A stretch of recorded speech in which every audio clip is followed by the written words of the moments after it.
आइए मित्रों, मैं सुनील जायसवाल, संपादक एडू जंक्शन, आप सभी का स्वागत करता हूं, हार्दिक अभिनंदन करता हूं। मित्रों, सीजी प्रतियोगिताचार्य के इस एपिसोड में हम आज चर्चा करने वाले हैं नेशनल एजुकेशन पॉलिसी 2020, यानी कि जिसे हम अब तक न्यू एजुकेशन पॉलिसी 2020 के नाम से जानते हैं थे। इस पॉलिसी को लेकर तकरीबन कई वर्षों तक राष्ट्रीय स्तर पर अध्ययन किया जाता रहा, तो यहां तक कि ग्राम पंचायत लेवल तक इस पॉलिसी पर चर्चाएं, वहां से विचार मंगवाए गए और उन तमाम कवायदों के बाद वर्ष 2020 में भारत सरकार ने NEP यानी नेशनल एजुकेशन पॉलिसी को लागू किया, जो कि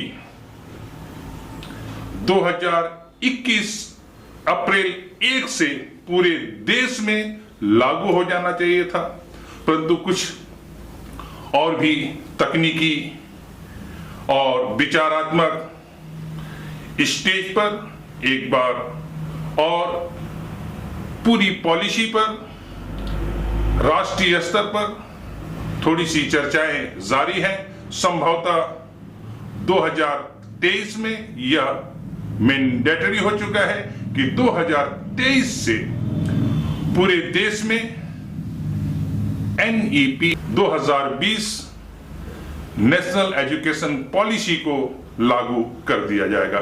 मित्रों, इस पॉलिसी को लेकर कई तरह के संशय, चिंताएं, असमंजस की स्थिति बनी रही। लोग इसे समझ नहीं पा रहे थे। तो आइए मित्रों, आज हम उन्हीं संशयों पर और नेशनल एजुकेशन पॉलिसी की औचित्यता पर चर्चा करते हैं। मित्रों, सबसे पहले मैं आपको बताते चलूं, यह कोई राजनीतिक बयानबाजी नहीं है मित्रों, यह बिल्कुल सच्चाई है कि 70 साल के बाद यह जो NEP न्यू एजुकेशन पॉलिसी जो कि लागू किया जा रहा है, सही मायने में मित्रों यह जो एजुकेशन पॉलिसी है, जो भारतीय शिक्षा पद्धति पर मैकाले शिक्षा पद्धति, क्लर्क तैयार करने वाली शिक्षा पद्धति के आरोप लगते रहे हैं।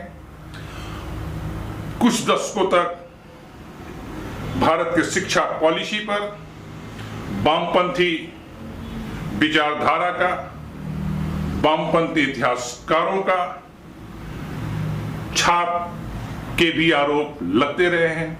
यानी कुल मिला के मित्रों, पिछले 70 साल पे शिक्षा को लेकर जो आलोचनाएं होती रही हैं, स्टेट नेशनल लेवल पर अलग अलग सिलेबस, अलग अलग पाठ्यक्रम, कभी भाषा को लेकर के, कभी स्थानीय बोलियों को लेकर के, रीजनल लैंग्वेज को लेकर के, हिंदी और अन्य भारतीय भाषाओं को लेकर, कभी हिंदी को थोपे जाने को लेकर तमाम तरह के आरोप लगते रहे। मित्रों, ये जो नई शिक्षा पॉलिसी है, इस पर मैं आपको आश्वस्त कर सकता हूं कि यह जो नई शिक्षा पॉलिसी है, यह पूरी तरह से तमाम तरह के जो विवाद थे वो तमाम विवादों से रहित है। और सच में मित्रों, यह जो पॉलिसी है, इसका सही मायने में भारतीयकरण अब हुआ है और इस शिक्षा पद्धति में, नई पॉलिसी में देश के छात्रों का माइनर स्टेज से लेकर हायर एजुकेशन तक सर्वांगीण विकास का पूरा ध्यान रखा गया हुआ है। अब तक की जो शिक्षा पद्धति जो जारी है, जो कि विशेषकर सिर्फ और सिर्फ यह माना जाता था कि हायर एजुकेशन सिर्फ और सिर्फ नौकरी, जॉब पाने के लिए होती थी और इसमें अंतिम जो डिग्री कॉलेज, यूनिवर्सिटीज, पीएचडी आदि की जो व्यवस्थाएं थी वह पूरी तरह से समय खाओ, जिसमें समय, एक निर्धारित समय हमको पूरे का पूरा देना होता था। बीच के समय की कोई गुंजाइश नहीं थी, यानी कि हम बीए, बीएससी के जो स्ट्रीम थे, जो पाठ्यक्रम थे, उन्हें हमें पूरा करना ही पड़ता था। जब तक पूरा नहीं कर लेते थे हम ग्रेजुएट नहीं हो पाते थे। परंतु इस बार की जो शिक्षा पद्धति है बिल्कुल नई पद्धति है, अनोखी पद्धति है और सच में छात्रों की सर्वांगीण विकास, पर्सनालिटी डेवलपमेंट, विचारक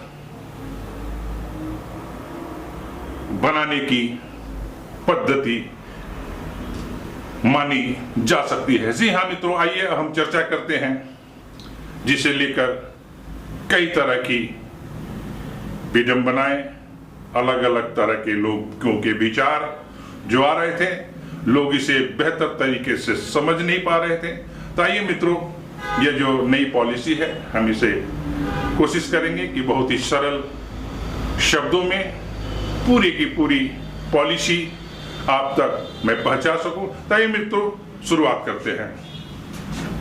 मित्रों, NEP 2020 नेशनल एजुकेशन पॉलिसी 2020 राष्ट्रीय शिक्षा नीति 2020 मित्रों, इसे कैटेगराइज किया गया है अलग अलग, जिसे हम 5+3+3+4 इन स्टेजों में इसे बांटा गया है। मित्रों, यह जो पहला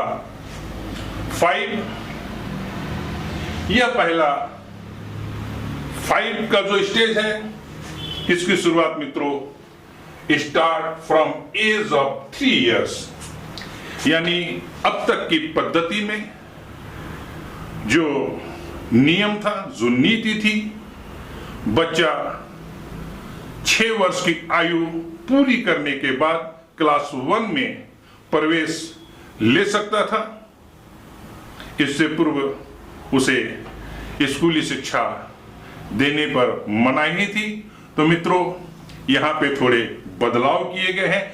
यह जो पहला स्टेज 5 जो कि start of age of 3 years, इसकी शुरुआत पहले स्टेज में जो कि 5 इयर्स 5 वर्ष का स्टेज है।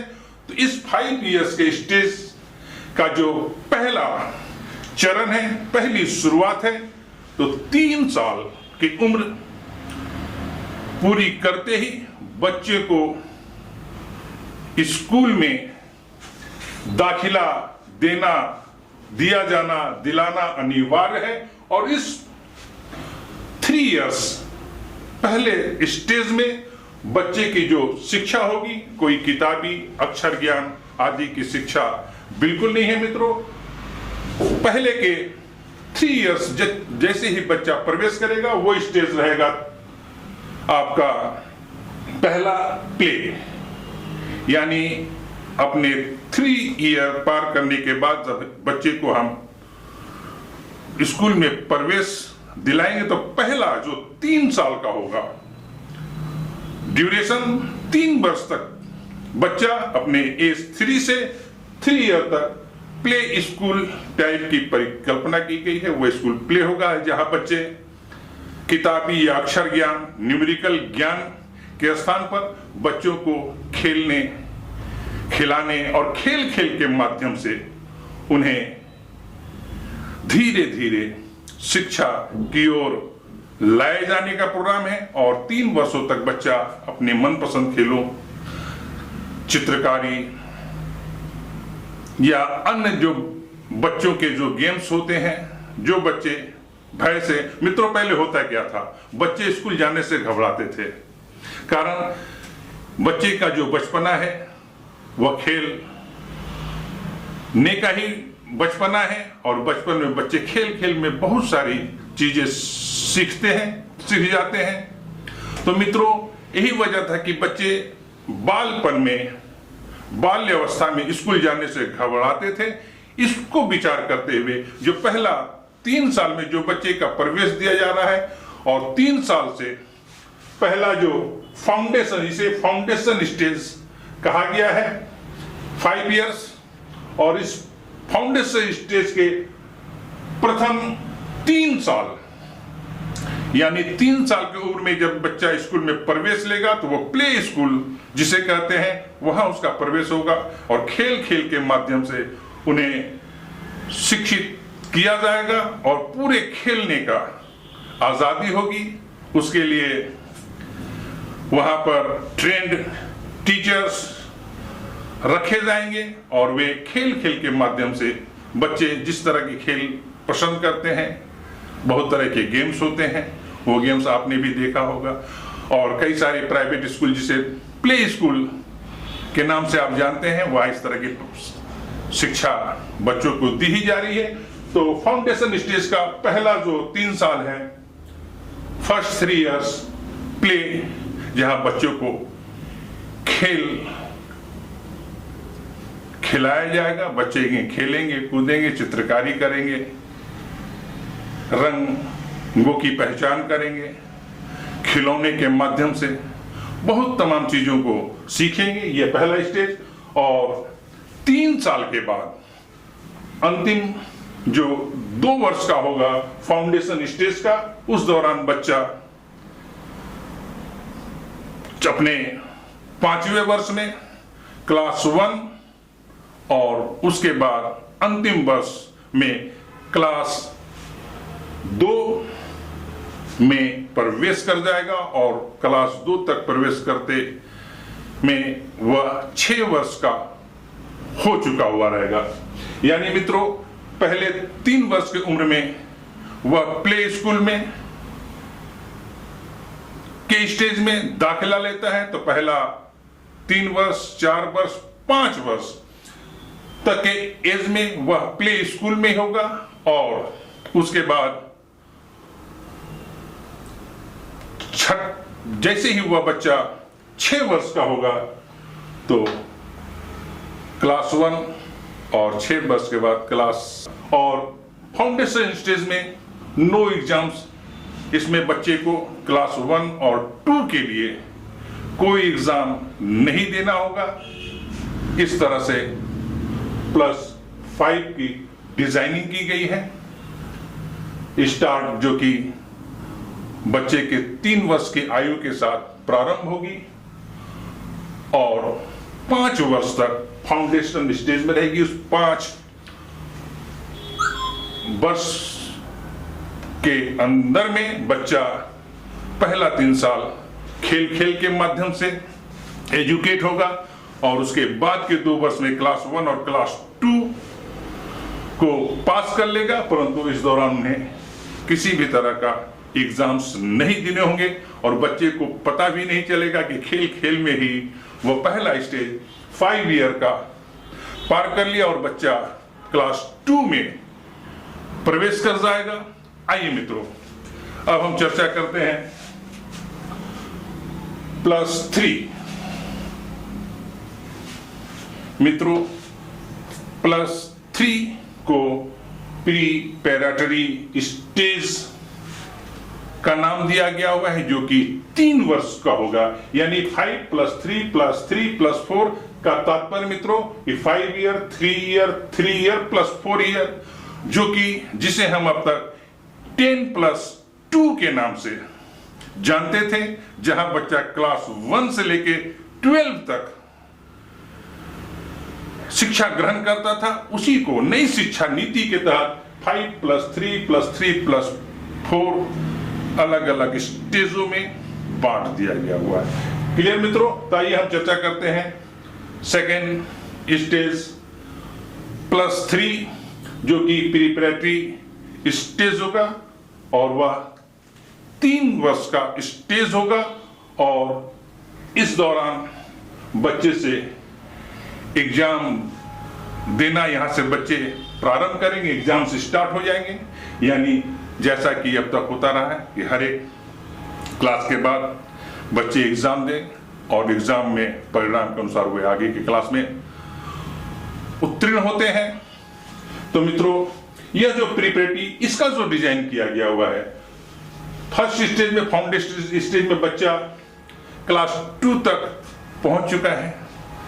प्रिपरेटरी स्टेज +3 में बच्चा इस 3 इयर्स में बच्चा इस ड्यूरेशन में कक्षा 3, 4 और 5 तक की जो एजुकेशन है, जो पढ़ाई है, जो सिलेबस होंगे, जो सिलेबस तैयार हो रहे हैं, क्लास 3, 4, 5 तक अध्ययन करेगा। मित्रों, इसमें सबसे खास बात यह है कि आप देख सकते हैं कि एक्टिविटी स्टडी बच्चों को एजुकेशन के साथ कई तरह के एक्टिविटी के माध्यम से उन्हें एजुकेट किया जाएगा।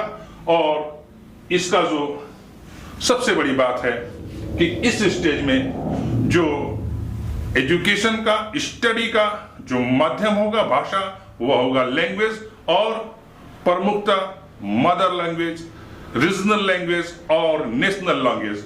मित्र, यही इस शिक्षा पद्धति की सबसे बड़ी, बहुत बड़ी खूबी है, जो कि अब तक यह आरोप लगते रहे कि मिडिल क्लास और हाई क्लास के फैमिली के बच्चे इंग्लिश मीडियम से पढ़ते हैं और इंग्लिश मीडियम से पढ़ के बहुत अधिक तरक्की कर जाते हैं।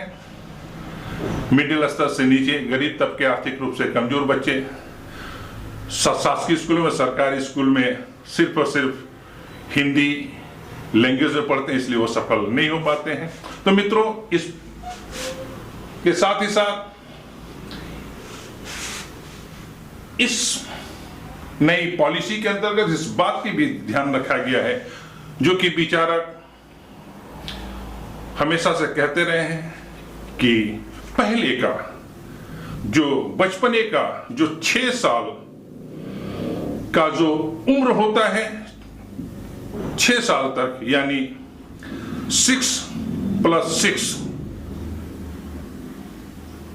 उस समय जो हमारा माइंड सेटअप होता है, बच्चे अपनी मातृभाषा में तमाम चीजों को बहुत ही आसानी से सीख सकते हैं, समझ सकते हैं, अपने भावनाओं को व्यक्त कर सकते हैं। यही वजह है कि प्रिपरेटरी स्टेज हो या फिर फाउंडेशन स्टेज, इसे विशेषकर और खासकर क्षेत्रीय लैंग्वेज, स्टेट की लैंग्वेज, जैसे छत्तीसगढ़, राजस्थान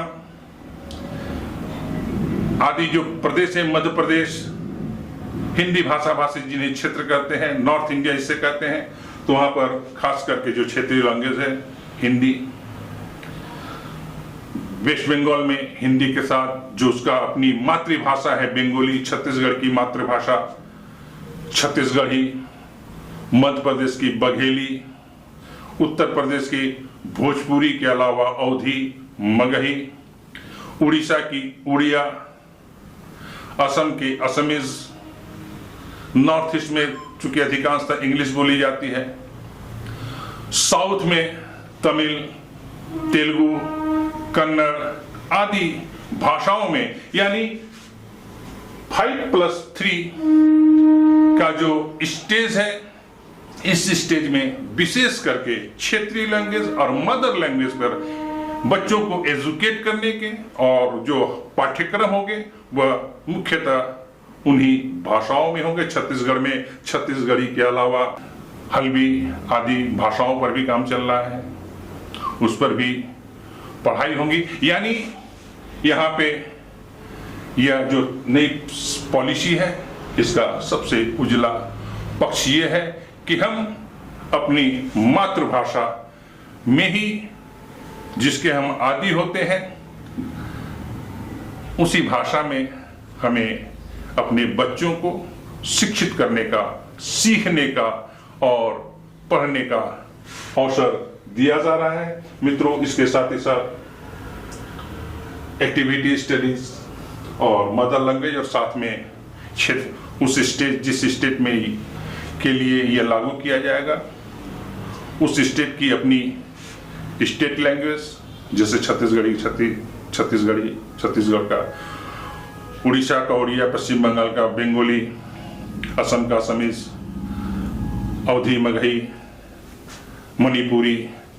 तो इस भाषा में एजुकेट करने के साथ ही साथ उन बच्चों को राष्ट्रीय भाषा, जो कि जाहिर सी बात है हिंदी है, हिंदी में भी एजुकेशन लेने की छूट होगी, या किसी भी स्थिति में किसी भी भाषा को, यानी विशेषकर हिंदी और इंग्लिश को थोपने की मनाही है, इसे थोपा नहीं जाएगा। यही इस पद्धति की 5+3 आप समझ गए होंगे। ये फाउंडेशन स्टेज, पहला 5 ईयर, दूसरा 3 ईयर्स प्रिपरेटरी ईयर्स, जहां बच्चा अपने आप को आगे के एजुकेशन के लिए अपने आप को तैयार करेगा, और उसकी तैयारी जो सिलेबस होगा, सिलेबस में जो सब्जेक्ट्स होंगे उसके लिए अपने आप को तैयार करेगा, और तैयार करके आगे के एजुकेशन, हायर एजुकेशन का जो फाउंडेशन होगा, तैयारी होगी 5+3 के अंतर्गत वो तमाम। और सबसे अच्छी बात है कि हम अपनी भाषा में, मदर लैंग्वेज में, रीजनल लैंग्वेज में, स्टेट के लैंग्वेज में हम शिक्षा ग्रहण करेंगे, यह पॉलिसी में बताई गई है। मित्रों, इसके बाद आता है 2nd +3। तो मित्रों, यह जो +3 है, यह 3 साल का जो ड्यूरेशन है, इसे मिडिल स्टेज का नाम दिया गया हुआ है। 5+3+3, यानी कि यह वाला जो ड्यूरेशन है 3 मिडिल स्टेज। और मिडिल स्टेज में मित्रों, इसकी भी जो डिजाइनिंग की गई है, यह भी बहुत ही खूबसूरत तरीके से व्यक्तित्व विकास, भाषा की विकास, जिस सब्जेक्ट को आप पढ़ना चाहते हैं, जिस क्षेत्र की ओर आप जाना चाहते हैं, मिडिल स्टेज में जो कोर्स डिजाइन किए गए हैं, जो सिलेबस डिजाइन किया गया हुआ है, यह आपको सर्वांगीण समग्र रूप से शिक्षित करेगा, जो कि ना आपको एजुकेट करेगा बल्कि आपके व्यक्तित्व का भी विकास करेगा, और आपका जिस क्षेत्र में जाना चाहते हैं, जॉब करना चाहते हैं, या व्यापार करना चाहते हैं, व्यवसाय करना चाहते हैं, कृषि करना चाहते हैं, मछली पालन करना चाहते हैं, इंजीनियर बनना चाह रहे हैं, डॉक्टर बनना चाह रहे हैं, ये जो भी है, तो ये मिडिल स्टेज में आप अपनी सोच के अनुरूप जो आप बनना चाहते हैं, जो आपकी सलाहियत है, जिस तरफ आपका झुकाव और लगाव है, मिडिल स्टेज में उन अवसरों का लाभ उठा सकते हैं, और यहां से आप अपना कदम आगे की उच्च शिक्षा, जिस क्षेत्र में आप जानना चाहते हैं, यहां से वो पहला पावदान की शुरुआत होती है। तो मित्रों, मिडिल स्टेज और इंडियन लैंग्वेज, इसकी जो डिजाइन है, इसके जो पाठ्यक्रम है, भारतीय भाषाओं में विशेषकर ध्यान रखेंगे मित्रों, इंडियन लैंग्वेज, जिसमें हिंदी और हिंदी के अलावा जो हमारी तमाम जितनी भी क्षेत्रीय भाषाएं हैं, उन भाषाओं में मिडिल स्टेज में शिक्षित किया जाएगा, आपकी स्कूलिंग की जाएगी। और मित्रों, यहां पर एक गौर करने वाली बात है, आपको लग रहा है कि इंडियन लैंग्वेज, इंग्लिश तो इंडियन लैंग्वेज है नहीं, तो क्या इंग्लिश भाषा को गौण किया गया है या मनाही की गई? नहीं मित्रों, यह बिल्कुल नहीं है। इंग्लिश इस शिक्षा पद्धति में भी एज इट इज है। हाँ, थोड़ी सी निर्भरता जो है जरूर कम किया गया हुआ है, और अपनी मातृभाषा, भारत की भाषा, राष्ट्रभाषा, राजभाषा पर जोर दिया गया हुआ है, परंतु इंग्लिश भाषा से आपको दूर नहीं किया गया हुआ है। यहां भी इस बात का ध्यान रखा गया हुआ है कि इंग्लिश जो है वह अंतर्राष्ट्रीय संपर्क भाषा है, और इस भाषा का ज्ञान होना बहुत जरूरी है। इसलिए इस स्टेज में आपको इंग्लिश और हिंदी दोनों ही माध्यमों में, प्लस आपके रीजनल लैंग्वेज में जिस लैंग्वेज में पुस्तकें उपलब्ध हैं और कई सारी भाषाओं में पुस्तकें लेखन का कार्य शुरू किया जा चुका है, तो इसमें अवसर आपको दिया जा रहा है। तो मित्रों, मिडिल स्टेज के अंदर इंडियन लैंग्वेज में यहाँ ये जो स्टेज है +3 का, तो यहाँ पर हम बच्चे जो कि 5+3 में क्लास 6, 7 जो कि क्लास 5 तक पहुंच चुका है। मिडिल स्टेज में बच्चा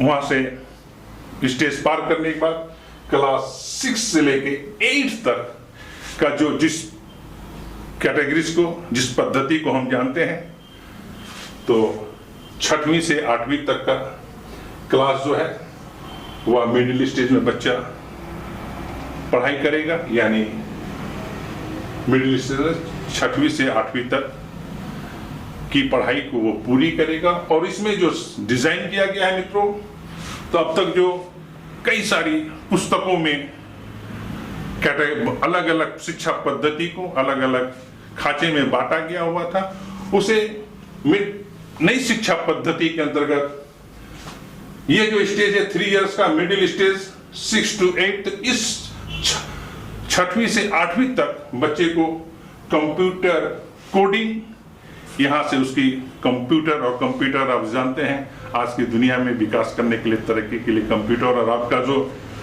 मोबाइल फोन है, इंटरनेट है, उसकी जानकारी बेहद जरूरी है। इसके बगैर हम अपनी ऊंचाइयों तक नहीं पहुंच सकते। तो मित्रों, ये जो मिडिल स्टेज है इसमें बच्चों को कंप्यूटर कोडिंग, जिसमें हार्डवेयर सॉफ्टवेयर नहीं बल्कि यहाँ पर हमें कंप्यूटर की जो बेसिक जानकारियां हैं वह दी जाएंगी। इसके साथ साथ 8वीं तक पहुंचते पहुंचते बच्चा कोडिंग को भी सीख जाएगा।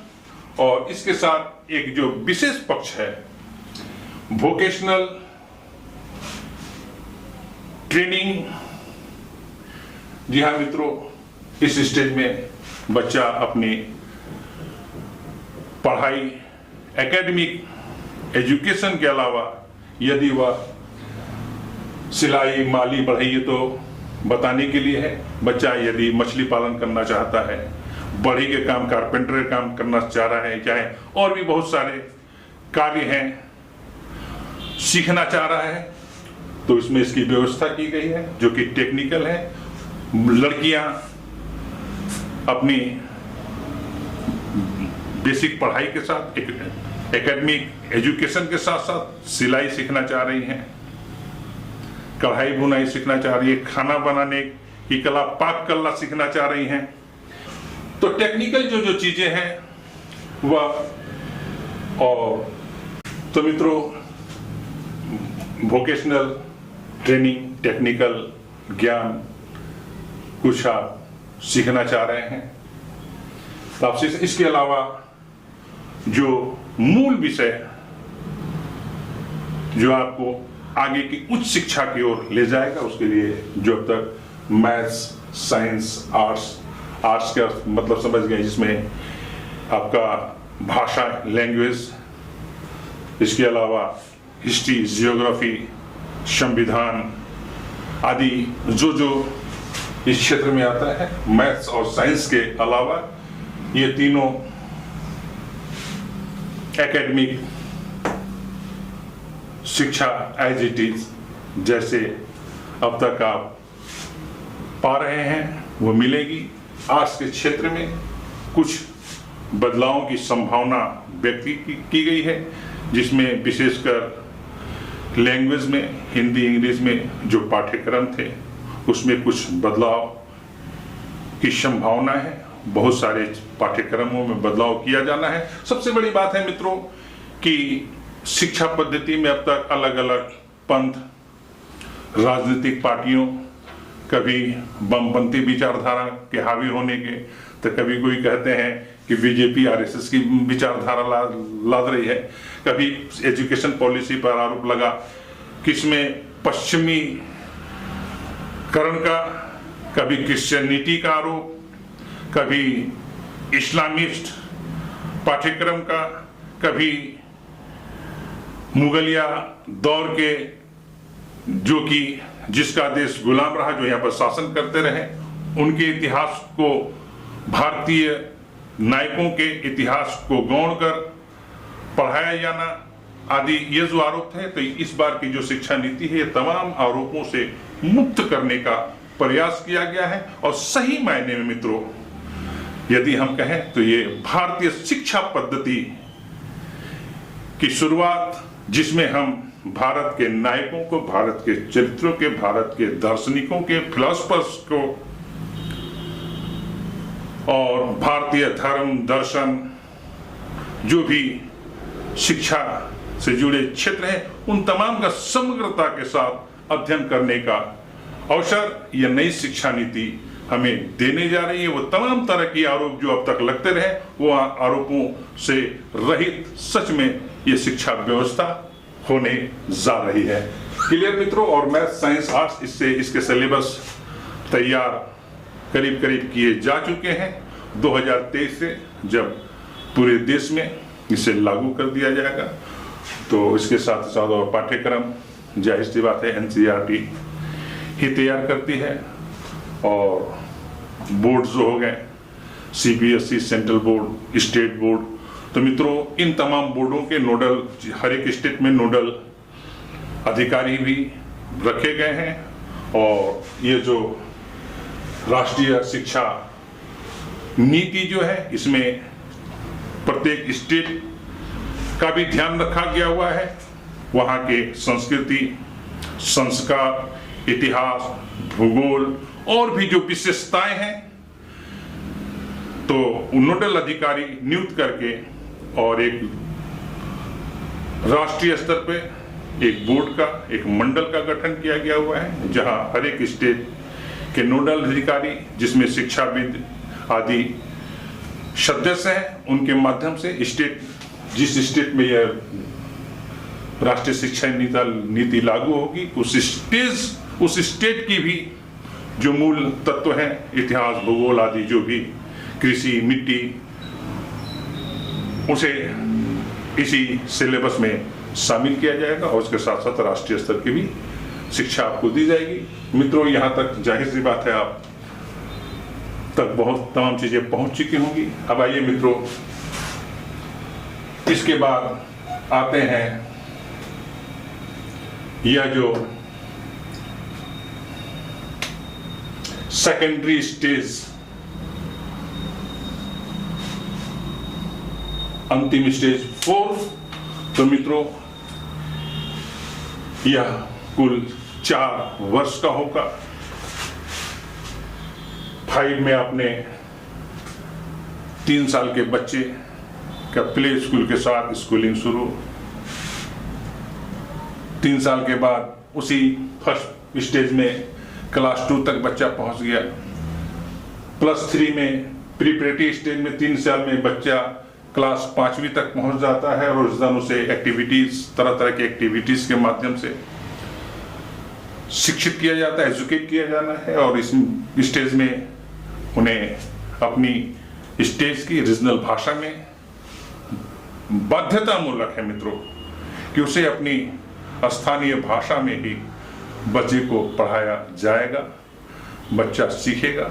और इसके बाद मिडिल स्टेज, जो कि पूरी तरह इंडियन लैंग्वेज है, भारत की जो भाषाएं हैं, हिंदी के अलावा 8वीं अनुसूची में जिन जिन भाषाओं को शामिल किया गया है, उन भाषाओं में मिडिल स्टेज में एकेडमिक एजुकेशन दिया जाएगा। और ये तमाम, उसके बाद अंतिम यह जो है 4 साल का। तो मित्रों यहाँ ये जो है ये स्टार 10+2। मित्रों नई शिक्षा पद्धति को लेकर लोगों के अंदर एक ये भी कंफ्यूजन है, जैसे कि 10th बोर्ड का एग्जाम का समाप्त किया जा चुका है। पहले अब तक जो हम 10वीं बोर्ड परीक्षा का जो बच्चों में हौवा रहता रहा या डर कह लें, जबकि आसानी होना चाहिए वो स्टेज से निकलने का। तो 10वीं बोर्ड तो जाहिर सी बात है 10वीं बोर्ड को समाप्त किया जा चुका है और नई शिक्षा पद्धति में यह जो अंतिम 4 इयर्स सेकेंडरी स्टेज है, इसे ही 10+2 के रूप में आप समझ सकते हैं। लोग कहते हैं कि 10+2 को समाप्त कर दिया गया है। मित्रों, ऐसी बात बिल्कुल नहीं है। बच्चा इस नई एजुकेशन पॉलिसी में भी 18 वर्ष तक, जो कि पहले भी था, एक बच्चा 6वीं वर्ष पूरी करने के बाद क्लास 1 में आता था और 1 to 12 12 साल तक एजुकेशन लेता था। और नई शिक्षा पद्धति में क्लास 6 को 3 से शुरुआत किया जा रहा है, परंतु पहला जो 3 साल है वह खेल का साल है। बच्चे खेल में सीखेंगे, खेल के माध्यम से सीखेंगे। बच्चों पर कोई भाषाई ज्ञान, किताबी ज्ञान नहीं कराया जाना, उसमें सीखेंगे। तो मित्रों, कुल अब भी बिल्कुल तमाम सीढ़ियां वही है कि आपको सीढ़ी दर सीढ़ी 12 तक, और ये जो 4 इयर्स है ये 9 to सेकेंडरी स्टेज जो है, बच्चा यहाँ तक मिडिल में 6 से 8वीं तक, और इसके बाद सेकेंडरी स्टेज में 9वीं से 12वीं तक के जो एजुकेशन है, जो अब तक हम करते आए हैं, बिल्कुल यानी कि 10+2 को नाम भले समाप्त हो गया है, लेकिन 10+2 सेकेंडरी स्टेज में हमें 10+2 तक अध्ययन करना ही है। तो मित्रों, सेकेंडरी स्टेज में नो स्ट्रीम सबसे बड़ी खासियत है कि जैसे 10वीं के बाद 11-12 का जो स्टेज होता था 10+2 के, जिसे नाम जानते थे, जिसे हम आर्ट्स, साइंस, कॉमर्स के स्ट्रीम में हम अब तक पढ़ते आए हैं।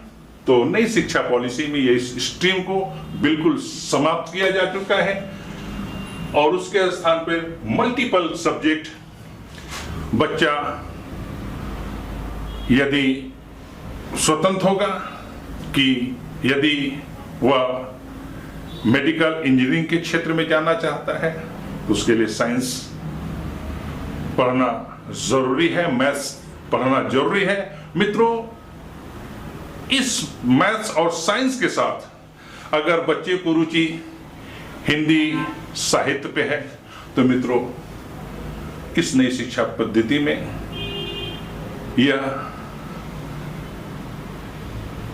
छूट बच्चे को मिली है कि वो साइंस के साथ चाहे तो हिंदी लैंग्वेज को रख सकता है, चाहे तो हिस्ट्री रख सकता है, चाहे तो जियोग्राफी रख सकता है, यानी कि और कॉमर्स का स्टूडेंट है, मूल वह बिजनेस MBA करना चाहता है और उसके साथ साथ उसकी इच्छा है कि हम कॉमर्स के सब्जेक्ट के साथ इंडियन कॉन्स्टिट्यूशंस की जानकारी, तो उसकी पढ़ाई कर सकता है, इंडियन हिस्ट्री की पढ़ाई कर सकता है, या अन्य जो भी सब्जेक्ट हैं अपने साथ वह ले सकता है। और मित्रों, एक और खास बात, इस नई शिक्षा पद्धति में इस सेकेंडरी स्टेज जो 4 वर्ष का है, जहां बच्चा 9 से लेकर 12वीं तक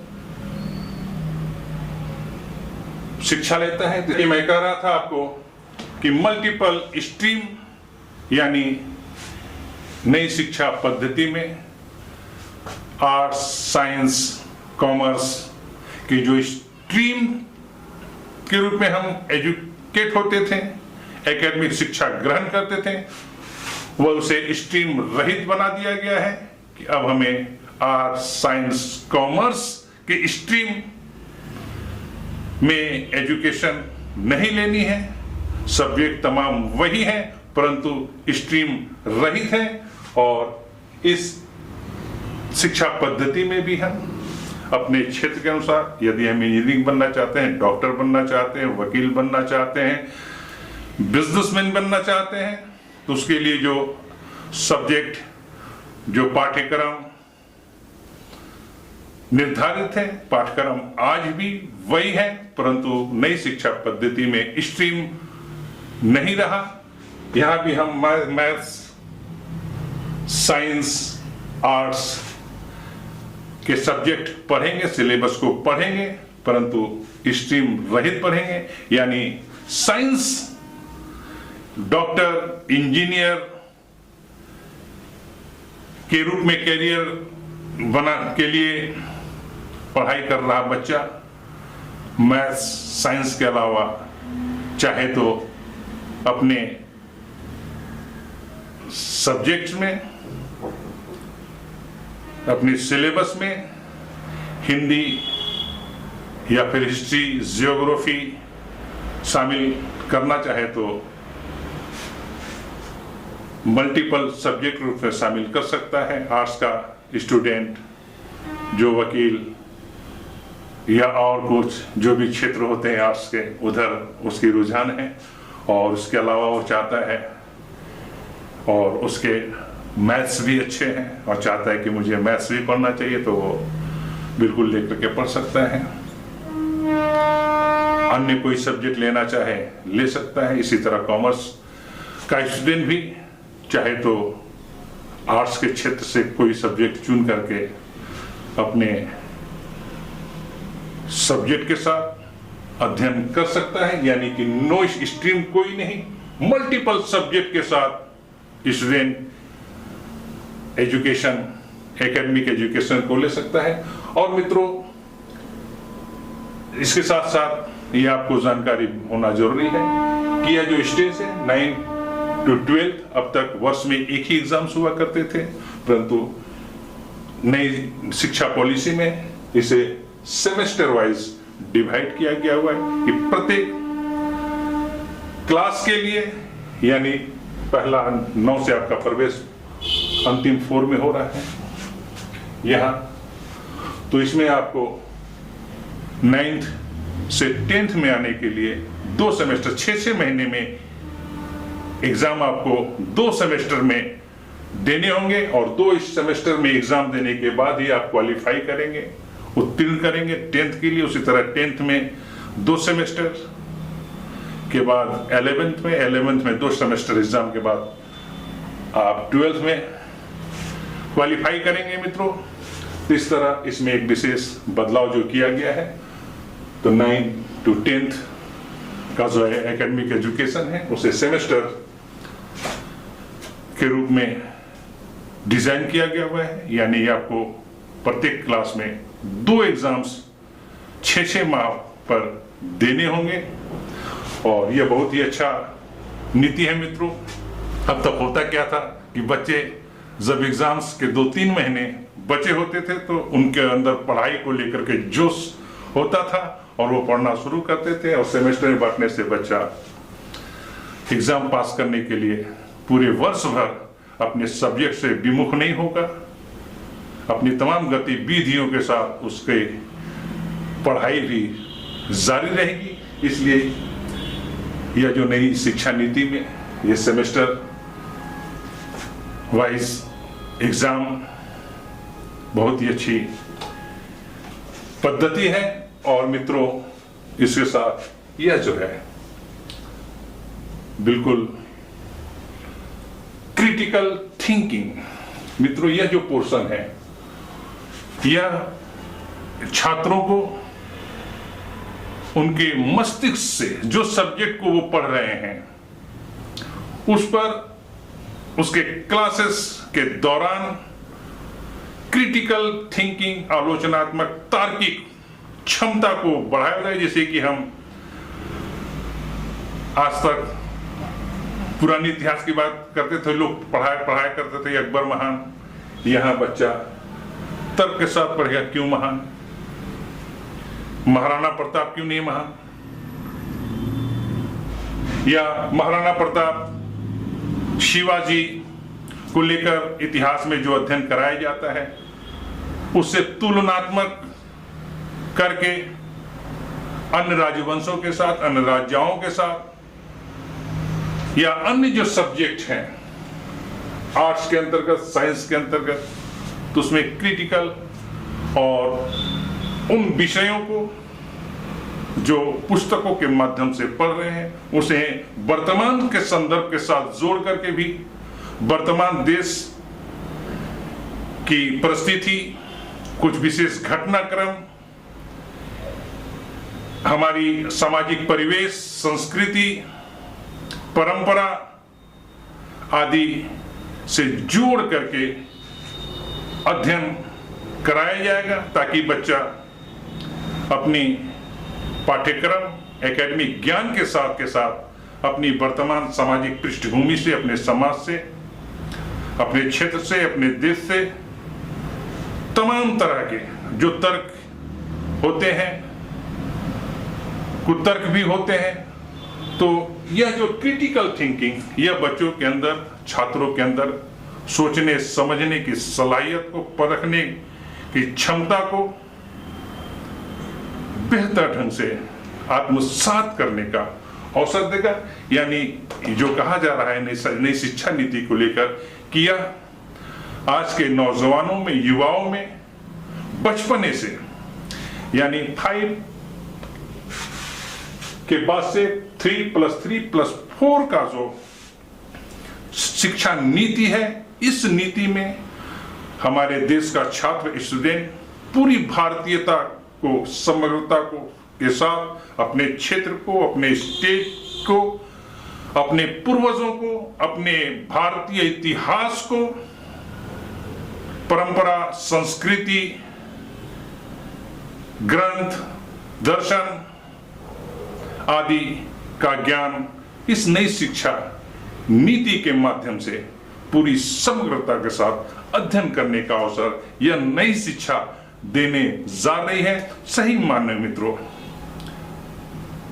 नई शिक्षा नीति जिसे नेशनल एजुकेशन पॉलिसी 2020 के नाम से जानते हैं, सच में सर्वगुण संपन्न, समग्र और सर्वांगीण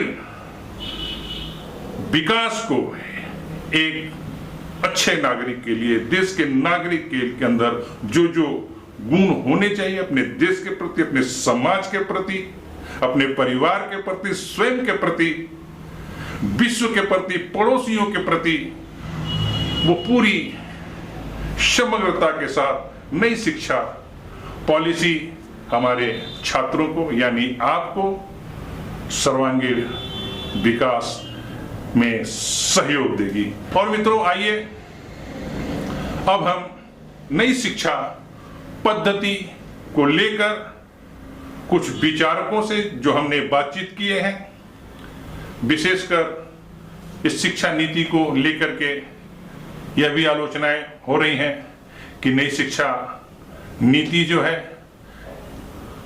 चाक चौबंद और बहुत ही अच्छी नीति तो है, परंतु जो सरकारी स्कूल है, सरकारी स्कूल की जो स्थिति है और विशेषकर पहला 5 में सरकारी स्कूलों में इस तरह की कोई व्यवस्था नहीं है जहां 3 इयर्स के बच्चों को एडमिशन दिया जा सके। और सरकारी स्कूलों में जो नई पद्धति में बच्चों को खेलने 3 वर्ष तक खेल के माध्यम से शिक्षित करना है, आगे के पाठ्यक्रम की ओर उन्हें बढ़ाना है, तो ऐसी व्यवस्था अब तक सरकारी स्कूलों में नहीं है, तो वहाँ दिक्कतें आएंगी। जबकि प्राइवेट स्कूल जो है वहाँ नर्सरी, प्ले स्कूल आदि आप देख ही रहे हैं पिछले कई दशकों से। तमाम प्राइवेट स्कूलों में, सीबीएसई बोर्ड के स्कूलों में, सेंट्रल स्कूलों में nursery, pre nursery, play school की एजुकेशन तो दी जा रही है, परंतु शासकीय स्कूलों में, राज्य सरकारों के स्कूलों में प्ले और नर्सरी की व्यवस्था अब तक नहीं है। संभवतः नई पॉलिसी जब से लागू होगी, राज्य सरकारें भी अपने स्कूलों में इस तरह की व्यवस्था करेंगी। छत्तीसगढ़ में बालवाड़ी के नाम से यह योजना, प्रोग्राम चलाया जा रहा है, जहां छोटे बच्चों को बालवाड़ी में प्रवेश दिया था, जो कि नर्सरी और प्ले की जो परिकल्पना की गई है नई शिक्षा नीति में। आंगनवाड़ी आदि की व्यवस्थाएं हैं। उन्हीं व्यवस्था को संभवतः आगे चल करके सरकारी स्कूलों के साथ मर्ज किया जाए। यह स्टेट गवर्नमेंट छत्तीसगढ़ सरकार के ऊपर है या अन्य राज्यों के अपने सरकारी स्कूलों में वह इस नई शिक्षा पद्धति को और विशेषकर पहला जो फाउंडेशन स्टेज है, प्रीपैरेटरी स्टेज है, उसकी तैयारी किस प्रकार करते हैं। मित्रों, विशेष करके आपको बताते चलो कि इस नई शिक्षा पद्धति को प्राइवेट स्कूलों ने, निजी स्कूल जो है उन्होंने स्वागत किया है, उनके पास इंफ्रास्ट्रक्चर भी है। तो आइए हम चर्चा करते हैं छत्तीसगढ़ प्राइवेट स्कूल एसोसिएशन के चेयरपर्सन से और इसके साथ और भी कई शिक्षाविदों के साथ हम चर्चा करेंगे और चर्चा की शुरुआत करते हैं। और हमारे साथ हैं Rajiv Gupta, Chhattisgarh private school association के चेयरपर्सन और इनकी स्कूल भी संचालित है गरियाबंद में। श्रद्धा पब्लिक स्कूल अंतर्गत 2 स्कूलें संचालित हैं, एक सीजी बोर्ड और एक सीबीएसई बोर्ड। तो मित्रों, आज चर्चा का जो मुख्य विषय है, हम चर्चा गुप्ता जी से चर्चा करने वाले हैं पॉलिसी को लेकर, पॉलिसी के अंदर अच्छाइयों को लेकर, पॉलिसी के अंदर अगर कुछ दिक्कतें, कुछ खामी, उस पर भी चर्चा करेंगे। राजीव गुप्ता जी, आपका बहुत बहुत बहुत बहुत स्वागत। गुप्ता जी, आप तक ये जो न्यू एजुकेशन पॉलिसी जो कि नेशनल शिक्षा नीति 2020 है, तो इसके मसौदे आप तक पहुंच चुके होंगे, सरकार से आपकी जानकारी आप तक पहुंची होंगी। तो as a chairperson private school के छत्तीसगढ़ के, आप इस शिक्षा नीति को विशेषकर जो निजी स्कूल हैं उनके संदर्भ में किस तरह देखते हैं? देखिए, जो नई शिक्षा नीति आई है ये बहुत समय से मांग थी इसकी, और ये विलम्ब भी हो गया, कोविड के कारण भी थोड़ा विलम्ब हुआ इसको इम्प्लीमेंट करने में। निजी स्कूलों की दृष्टि से देखिए तो ये बहुत अच्छी पॉलिसी है। इसमें जो मुख्य बिंदु हैं वो एक तरीके से शिक्षा को सरकारी हाथ से ले जाके प्राइवेट स्कूलों की तरफ ले जाएंगे। उसका कारण मैं बताता हूँ क्या है। अभी जो अनिवार्य शिक्षा है वो 6 से 14 साल तक है, क्लास 1 से लेके क्लास 8 तक सरकार अनिवार्य शिक्षा देती है, और इन्हीं क्लासों में सरकार और पूरा तंत्र जो है अपने बच्चों को पढ़ाता है। और कुछ निजी स्कूलों में 25% बच्चे भी इसी नीति के तहत पढ़ते हैं। लेकिन अब होगा क्या कि ये अनिवार्य शिक्षा जो है इस नई शिक्षा नीति के अनुसार 3 साल से होगी 18 साल तक। अब इसमें होगा क्या कि 3 साल से अगर आप बच्चों का प्रवेश लेना शुरू करेंगे, जो नई शिक्षा नीति है उसमें 2023 की डेडलाइन है। 2023 में ये पूरे देश में 3 साल की उम्र से बच्चों का प्रवेश होना शुरू हो जाएगा। 2023 मतलब अगले साल जुलाई में समझ लीजिए। तो आप देखिए 3 साल से अगर आप बच्चों का प्रवेश, और ये कई वर्षों का आकलन है कि सबसे ज़्यादा जो प्रवेश होता है क्लास 1 में होता है, और धीरे धीरे बच्चे कम होते जाते हैं। जो कक्षा 11वीं 12वीं में है वो ड्रॉप आउट 56% है। आज की तारीख में जो ड्रॉप आउट है कोविड के कारण और बढ़ गया है, लेकिन कोविड से पहले जब ये नई शिक्षा नीति का मसौदा तैयार हुआ, उसका आकलन हुआ, तो 56% तक ड्रॉप आउट है। अब देखिए, इसमें 3 साल से जब बच्चे प्रवेश लेना शुरू करेंगे तो क्या सरकार के पास इंफ्रास्ट्रक्चर है? सर, मैं आपको इंटरप्ट करूंगा। मैं सरकार के और सरकारी स्कूलों से आपसे चर्चा नहीं कर रहा, मैं आपके निजी स्कूल, मैंने निजी स्कूल ये नई शिक्षा नीति के स्वागत मैं उस पे आ रहा हूँ। आप कितने तैयार हैं? मेरे को बोलने दीजिए, मैं उसी पे आ रहा हूँ। हाँ, तो मैं वही कह रहा था कि आप सरकारी नीति, सरकारी स्कूल से नहीं, प्राइवेट स्कूल कितने आप तैयार हैं? उसी में इसका नतीजा छुपा हुआ है। क्या होगा जब बच्चे 3 साल से प्रवेश लेना शुरू करेंगे तो सरकार के पास इंफ्रास्ट्रक्चर नहीं है। 3 साल के बच्चों को वो कहाँ पढ़ाएंगे? इनके पास ना टीचर है, ना इनके पास कोई इंफ्रास्ट्रक्चर। तो बच्चे कहाँ जाए? एक मिनट, मैं बता रहा हूँ, आप सुन तो लीजिए। तो फिर वो बच्चे कहाँ जाएंगे? बच्चे जाएंगे निजी स्कूल में। तो इस हिसाब से जो सरकार जो नीति बनाई है, कम से कम उनको अपना इंफ्रास्ट्रक्चर ठीक कर लेना है, क्योंकि सरकारी स्कूल में क्लास 1 से प्रवेश होता है, जबकि प्राइवेट स्कूलों में, निजी स्कूलों में PP1 से सारी क्लासें हैं। सारे निजी स्कूल PP1 से पढ़ाते हैं, नर्सरी से पढ़ाते हैं। तो ये बच्चे जो प्रवेश जब शुरू होंगे तो कुछ साल बाद ये प्रवेश ज़्यादा निजी स्कूलों में होंगे, कम सरकारी स्कूलों में होंगे। इस हिसाब से ये नीति निजी स्कूलों की पक्षधर है। दूसरा, इसमें एक बड़ी जो चीज़ है जो सिलेबस में आई है वो है 6वीं क्लास के बाद आपको कोई एक विधा में आपको दक्ष किया जाएगा। तो आप क्या सरकारी स्कूलों को कोई एक विधा, मान लीजिए बढ़ई का काम है या तो नहीं कर पाएंगे। तो वो जब प्राइवेट स्कूल, चूंकि उनका जो लिगेसी रहती है वो छोटी रहती है, सरकार को उसमें सामान परचेज करना पड़ेगा, सरकार को पैसा खर्चा करना पड़ेगा। तो जब वो चीज़ सरकारी स्कूलों में नहीं मिलेगी तो फिर उसका सब्स्टिट्यूट वो निजी स्कूलों में खोजेंगे। इस हिसाब से नीति ठीक है। नीति बच्चों को जो नाश्ता कराना है ये है, इस हिसाब से ये नीति ठीक है, निजी स्कूलों के लिए बहुत अच्छी नीति है। तो आपके जो निजी स्कूल है, तो आपके अंडर में करीब करीब आपने बताया कि 9,000 स्कूल आपके एसोसिएशन के अंतर्गत है। तो आपकी तमाम 9,000 स्कूल ये नई शिक्षा नीति के तहत 5+3+3+4 के लिए जो आपका इंफ्रास्ट्रक्चर में जो चेंजेस हैं, चूंकि वो PP1 की जो बात कर रहे हैं, जो कि प्ले स्कूल के में क्लास 3 इयर्स एज के बच्चों को, तो उसके लिए आप कितने तैयार हैं? क्या तैयारी चल रही है आपकी? निजी स्कूलों में जो प्रवेश होता है आमतौर पे 4 साल से होता है। तो निजी स्कूल इस नई शिक्षा नीति तो आपको 3 साल से ही करना पड़ेगा ना? हाँ, 3 साल से करना पड़ेगा। निजी स्कूलों को बहुत तैयारी नहीं करनी पड़ेगी क्योंकि उनके पास इंफ्रास्ट्रक्चर है।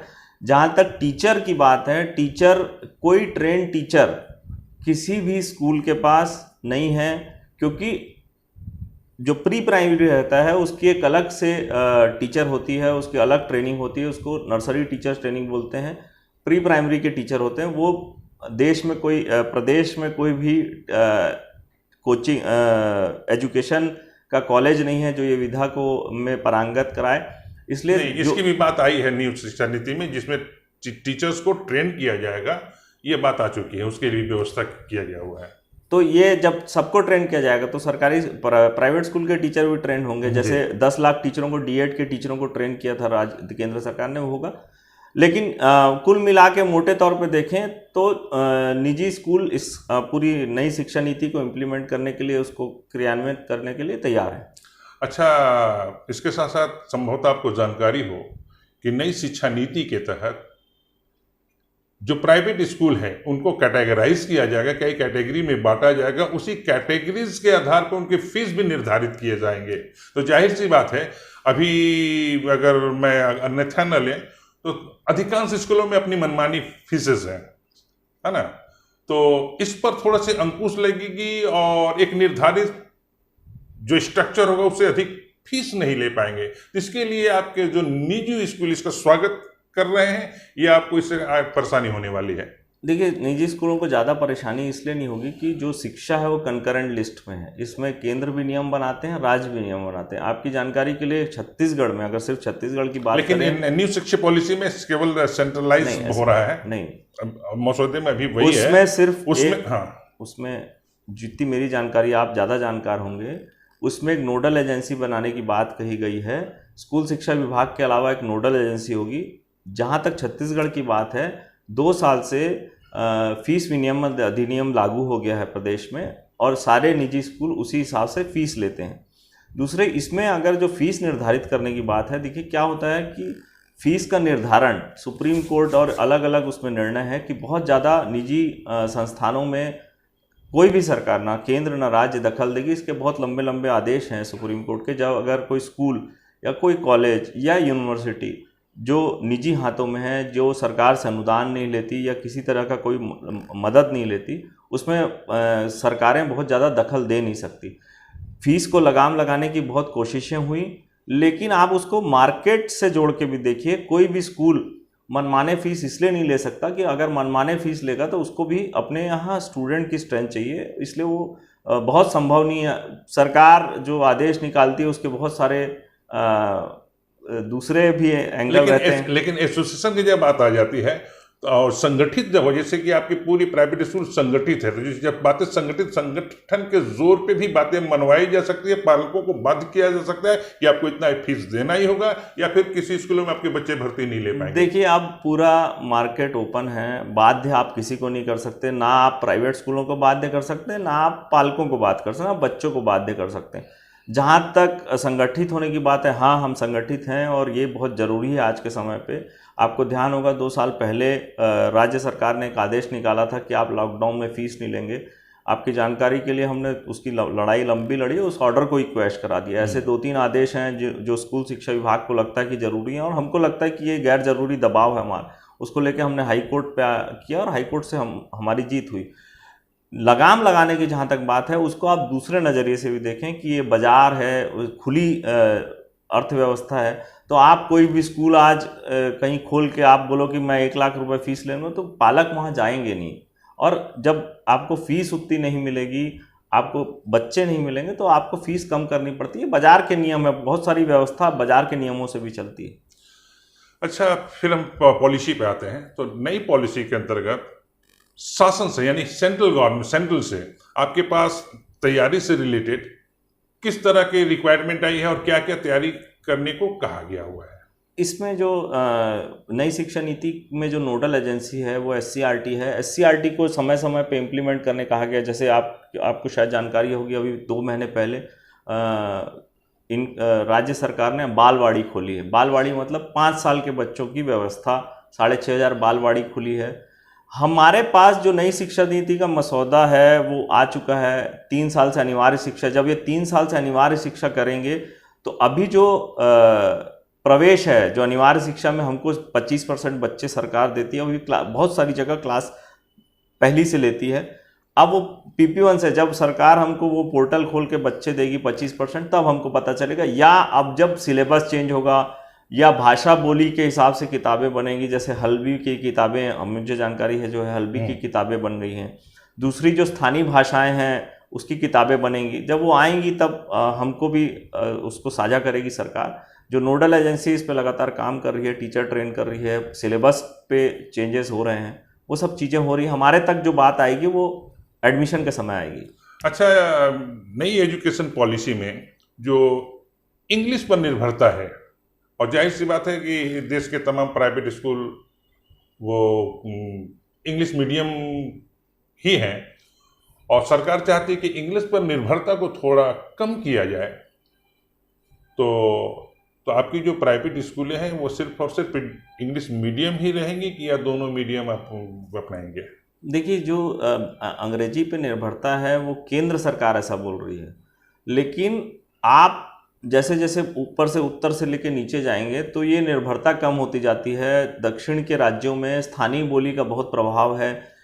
ये नीति बहुत अच्छी है, खासकर अगर इस पे को थोपा ना जाए। आप एक चीज़ मानेंगे। अच्छा, थोपने की बात कही है, तो कहाँ ऐसा लग रहा है कि इस पर सरकार आपको बाध्य कर सकती है और आपको प्राइवेट स्कूलों को थोपा हुआ लगे? कौन सा बिंदु हुआ है? जो इन्होंने तीसरी भाषा की बात कही है, अगर वो बराबर लागू करें, राज्य सरकार अपने स्कूलों पे और केंद्र अपने स्कूलों पे और प्राइवेट स्कूलों पे अगर बराबर से लागू करे तो वो ठीक है। लेकिन अगर आप ज़बरदस्ती करेंगे किसी से, जैसे आप मैदानी इलाके देखिए, छत्तीसगढ़ के जो मैदानी इलाके, वहाँ पर जितने स्कूल हैं, सरकार खुद अपने अंग्रेजी मीडियम स्कूल खोल रही है, तो अंग्रेजी भाषा का चलन है।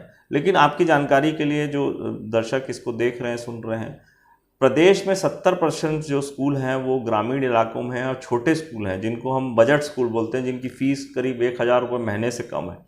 ये सारे स्कूल लगभग ऐसी जगहों पे जहाँ पर स्थानीय बोली का प्रभाव है, जैसे जगदलपुर के बच्चे हैं, या दुर्ग, छत्तीसगढ़ के ऐसे इलाके, नांदगांव, जहाँ छत्तीसगढ़ी बोली बोली जाती है। तो ये सब भाषा का प्रभाव वहाँ होगा।